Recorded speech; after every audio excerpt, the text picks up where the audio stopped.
কে আম্মা আপনি বাল দিয়ে কি করতেছেন রাতের বেলা এখন গুটগুট করে? জিরা ভাজিছি ভাজে জিরা পিষিচ্ছি এটা দিয়ে। ও জিরা পিষতেছেন? হ্যাঁ গুঁড়া করছি, সেই সুন্দর হয় গুঁড়া। আসলে বাঙালি মানুষের কত কি শিকার আছে গো মিতালি, দেখো। আসসালামু আলাইকুম সবাইকে, সবাই কেমন আছেন? আশা করি সবাই অনেক ভালো আছেন। আলহামদুলিল্লাহ আমরাও অনেক অনেক ভালো আছি আল্লাহর রহমতে। তো এদিকে দেখেন আমার আম্মা রাতে রান্না বান্না করেছে, মানে আসসালামু আলাইকুম, সবাই কেমন আছেন? তো আমরা রাতে না বলে চলে আসিছি আমার আম্মার বাড়ি, আর আমার আম্মা রান্না বান্না শুরু করে দিছে। তো দেখেন জিরে তরকারি জিরের গুঁড়া দিবে, তাই দেখেন কিভাবে বুদ্ধি করে। আসলে কি বুদ্ধি দেখো মিতালি, বাল্ব দিয়ে কত এই বুদ্ধি। বাল্ব দিয়ে ভাজলে মানে খুবই সুন্দর হয়। ভাজলে বলছি করলে পিছলে পিষলে সুন্দর একবারে মিহি হয়ে গেল। হ্যাঁ মিলন আর হয়ে গেছে। তাও পিষা লাগবে, বেশিক্ষণ হয়নি। এটা হচ্ছে গ্রামের মানুষের ব্লেন্ডার, বুঝছো? আমার মায়ের ব্লেন্ডার এটা। আমার বিলিন্ডার নাই, তো আমি কি করব? এটাই আমার বিলিন্ডার। লে না লাগাস দোয়া করেন, এমনি বিলিন্ডার চলে আসবে, আল্লাহ দিয়ে অত দিবে। সুখ আমার লাগবে না বাবা, বেশি সুখ হলে আমি আবার আমার সহ্য হবে না। কে আম্মা কি রান্না করছেন দেখি একটু? ওই কুরবানির মাংস, এই যে কুরবানির মাংস শেষ, মাংস। তোমারে মাংস খাওয়া উচিত। আজকে আমার আম্মা মাংস আলু দিছে, আমার মাংস আলু খুবই পছন্দ। আমার আব্বা পছন্দ করে না, কিন্তু আমার হেভি ভালো আর লাগে। 2 পুটল মাংস আছে, মানে 2 মেলাগুলা মাংস রাঁধছেন, ট্যাগ করে মাংস হ্যাঁ। রাঁধছেন। 2 পুটল ছিল, 1 পুটল রাঁধছি আর 1 পুটল আছে। আর দেশের যে অবস্থায় যে পানের দাম নাই, হ্যাঁ মাছ টাছ কিনতে সমস্যা। দেখেন আমার শালা চলে আসে মাংস খাইতে, তাড়াতাড়ি তুলে দেন। কোনটা দিব রে?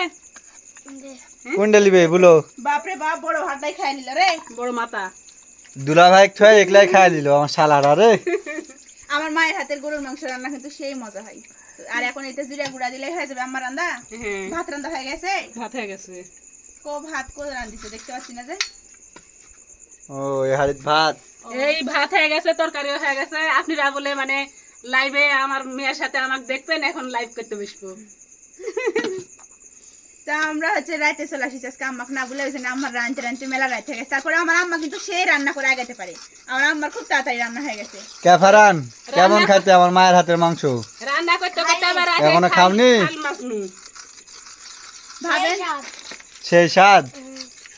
রাঁধতে রাঁধতে আমার মা থাল মাজাও হয়ে গেছে। আমি আসলে ভাত মায়েরা- বসা দিয়ে কাটি, তরকারি কাটে, তরকারি বসা দিয়ে ঝাড় দিই, তারপরে থাল মাজি।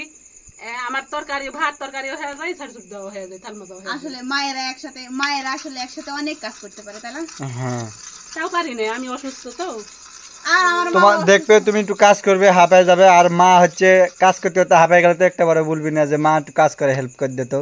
মা হচ্ছে এরকম জিনিস, আমার বুঝলে? মা অসুস্থ, তারপরে আগের মতো আর কাজ করতে পারে না।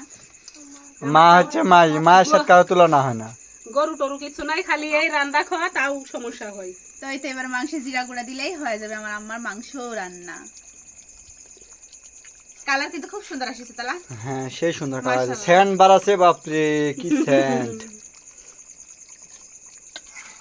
তো হচ্ছে এই মানে রাতে আমার আম্মা কি রান্না এটাই আপনাদের সাথে শেয়ার করছিলাম। দেখেন মা বেটা কি গল্প করছে।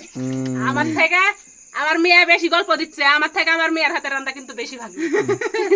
তো ওর মতন আমি রাঁধতে পারি না। আজকের ভিডিওটা এই পর্যন্তই। ভিডিওটা কেমন হয়েছে অবশ্যই কমেন্ট করে জানাবেন, এবং আমাদের জন্য সবাই দোয়া করবেন। আল্লাহ হাফিজ সবাইকে। আল্লাহ হাফেজ। আল্লাহ হাফেজ।